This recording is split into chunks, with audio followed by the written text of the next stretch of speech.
This week, we are going to be discussing the brand new album by DragonForce, Warp Speed Warriors. Warp Speed Warriors is the 9th studio album by British power metal band DragonForce. It was released on March 15th, 2024. I guess just so that everyone's on the same page, for those of you who do not know DragonForce, they are a shred monster of a band that typically is associated with like video game sounds and themes. They have a lot of that in their music. And if you're of a certain era, your introduction to DragonForce is probably through Guitar Hero, the video game. But all you have to know about DragonForce is that they just play really, really, really, really, really fast. So. Yeah. All right, Eric, your thoughts on Warp Speed Warriors? I mean, this album is so ridiculous. It is actually just ridiculous. It was like literally like they're sitting around the table being like, what can we do? But I feel like this is the band. They sit around the table, it's like, what can we do with this song? Everything. We can do absolutely everything, but like fast. And then you play it fast and it's like, no, we need to play faster. Right? That's what this band is. And this whole album reminded me I was playing like a retro video game on like Super Nintendo, like right. Contra 4 or something like that. Right. You know, I like this, like I don't even like, all the songs kind of sounded the same to me in the sense that it was just way too fast. And then but this, like, the singer's pretty good, I have to say that. Like the singer has some good like chops on him, but it's not in the sense that like it's more of a like a soprano, like opera kind of voice, but right. in this metal world, I guess you could say. Yeah. I could not stop laughing. Actually, the first song I had to listen to was Wildest Dreams, the Taylor Swift cover. And I thought it was hilarious. Okay, maybe we should talk. Maybe we should talk about this. So, "Wildest Dreams" is the Taylor Swift cover on this album. It's, I think, on certain editions, it's considered a bonus track, but it's essentially the last track or the second last track on this album. I don't know what the backstory is, why they decided to cover "Wildest Dreams," but it is essentially just like triple the speed of the original song. Like they don't even say the things in the middle of the chorus. Oh my god, that she says. I hate it. I hate it so much. It was so like, and I'm gonna pull up the lyrics here while you talk about I hate it so much. It's so fast that they had to cut out words in the chorus. Yeah, so so he's so tall and handsome as hell. It was so tall, handsome as hell. Right. So like, right. And then say you remember me standing in a nice dress, sunset. like they like cut out like all these lyrics, which is amazing.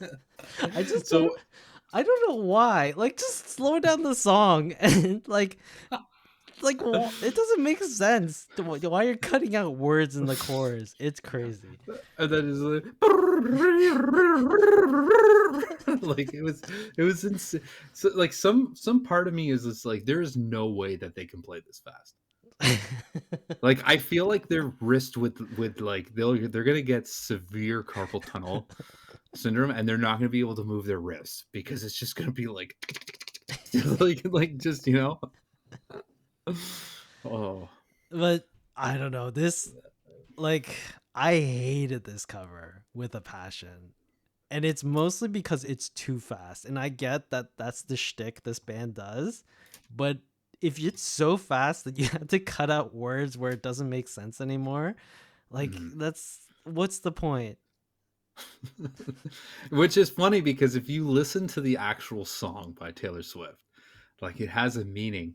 But then when you listen to the lyrics with it cut out in this, it's just like, what is happening here? It was so funny that I actually, like, after I listened to it and I was like, I have to show Julia this because she's a huge Swiftie fan, right? and I was like, "Hey, there's this band that we're doing on the podcast this week, and I need you to listen to this and tell me what you think." And the look on her face was priceless. I could not have gotten a better look because she was like looking at me like, "What the fuck is this?" And then I was just sitting there going, like, just, oh, it was crazy. Oh, but it's just that is. I felt like that was the album. That was like the perfect Yeah. closure of what this album is. This is what this band is. Yeah. Too fast, too ridiculous. It's like Mhm. if you're a Taylor Swift fan, there's no way you're gonna like this cover. Like Mm. it's in such a completely different realm of music. It's like there's no way you're gonna like this. See, I think this band is like the ultimate troll band too. And I feel like they know it because they definitely covered this song just for that clickbait.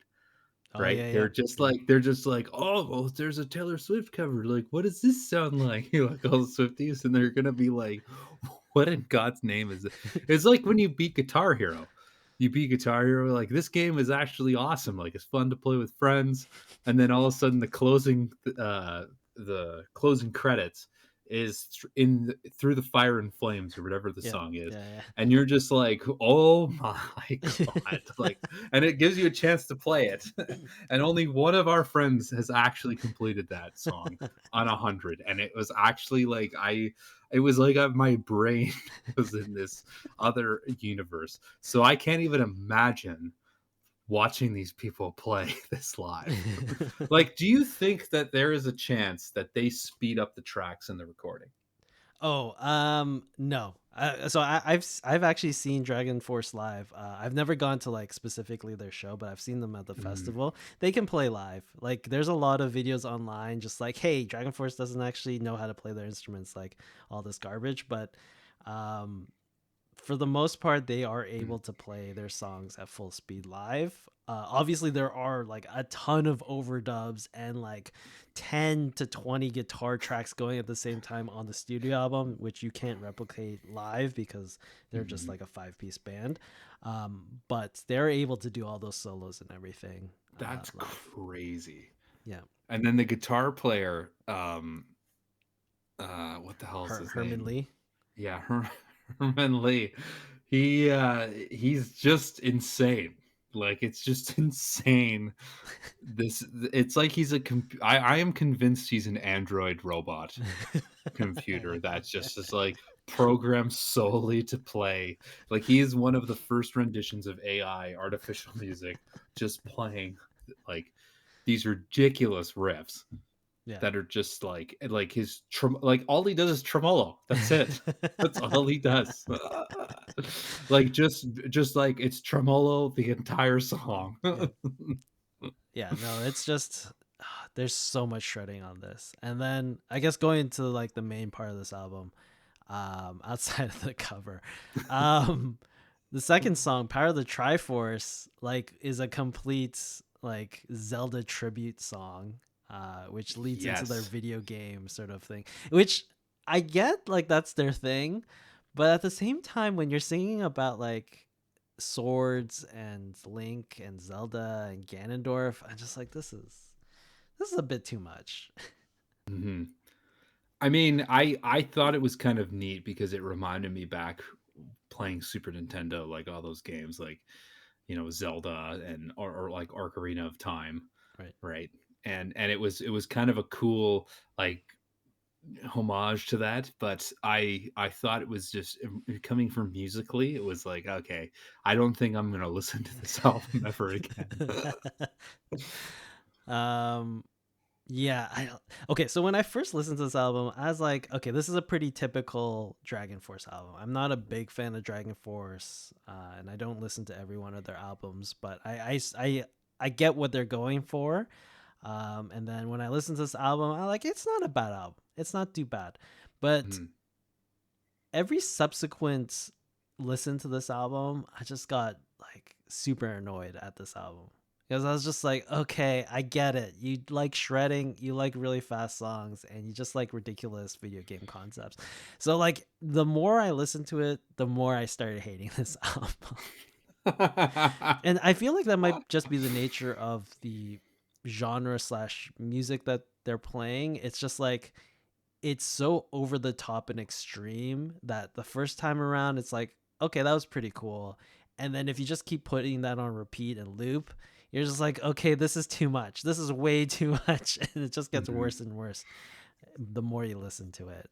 So that was sort of my thought on this one when listening to it. You make a very good point because I felt the same way.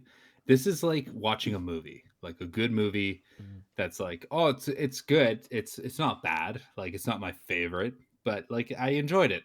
And then that's it. You never watch the movie again. That's what this album is. Yeah. Yeah. Yeah. Listen to it once, done. Yeah. But I will say, track 5, Space Marine Corp, that was my favorite song on this album. I thought that was the best, the catchiest, most memorable song on this whole album. That one was my favorite. Which is Uh, also like these guys are just a bunch of nerds because that's like all Warhammer 40K right there. yeah. So like Um. Anyways, let's wrap this up unless you have anything else to say. But final thoughts, ratings, Eric, on this one. I mean this band is like I thought that they were one trick pony when Guitar Hero came out. And Right. I thought like it's the same. Nothing has changed. Nothing literally has Oh changed. my god, there's so many parts in this album where I was like, "Oh, are they gonna go into Through the Fire and the Flames?" Like there were so many sections where I thought it was gonna go into that chorus. And I was like, "This is what's going on? Why do they keep repeating this thing?" Oh, but yeah, I know exactly what you're talking about, right?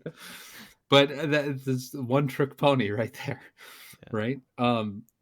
So this band is so ridiculous. It's very impressive to listen to these guys, especially knowing now that they do play like this and they're superhuman. I don't understand how, but sure. Um, but like it's impressive to hear this album once and then that's it. Like, so if you don't know who DragonForce is, I think you should definitely start with that Taylor Swift cover because it will make you. It's so funny. It is amazing. It killed me, and just for that pure entertainment alone, like it definitely entertained me. But the more I listened to it, I agree. I hated this album. But just because of that Taylor Swift album and just the trolliness of everything that's going on, I'm giving this a 5 out of 10.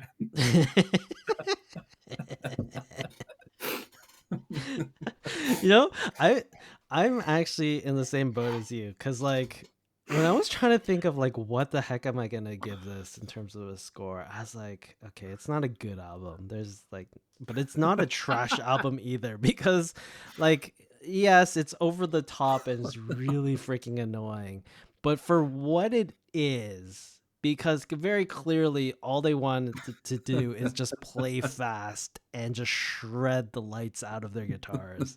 Like, if that's the goal, it's like a 10 out of 10 because you've accomplished it. You've done what you actually wanted to do. But from like a musical standpoint, like I don't know what's going on. It's just like it's I an do overload. have to I do have to say too, because like the album cover, it almost reminds me of like the like it's like they played Baldur's Gate when they came out and they're like, "Oh my god, we need to write an album." And this is their album cover.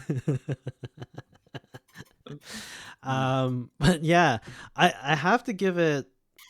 I'm going to give it a 5, the same as you, just Mhm. because from a listening standpoint, I can't see this like being an enjoyable listen multiple times. Like you listen to this once and you're like, okay, I get it. It's just a bunch of shred. And if you're for some reason you're in the mood for shred guitar that one day, it's great. It's a great album to listen to Mhm. from that respect. But to like every day for 7 days straight. Like this is no good. It's too much. It's too much. Oh, So yeah, I'm gonna give it a 5 out of 10. It's just that's my synopsis of the song. It's just too much. It's just way too that's much. hilarious. It's absolutely ridiculous. Anyways, all right, that's our discussion on Warp Speed Warriors by DragonForce. For those of you that are following along with us every single week, the album that we are going to be listening to and discussing will be the brand new Cowboy Carter by Beyonce, which I'm sure will fuel a lot of controversy next week because Yes. this, just by the nature of it, is in that controversial territory. Oh, 100% it is. And I 100%. feel like I'm gonna hate this album, so that's not gonna help our cause. I, as always, will keep an open mind. I'm going into this fully expecting this to be an album I hate, regardless of Beyonce trying to do country or not. I'm pretty sure I'm gonna hate this album, but we'll see. This is going to be interesting because her single has hit like Texas Hold'em. Like Oh yeah, yeah, it's yeah. just hit radio like Mm-hmm. crazy out this way. So Oh, okay. I don't know if it's like that on the East Coast. No, barely. It's barely played Mm, here.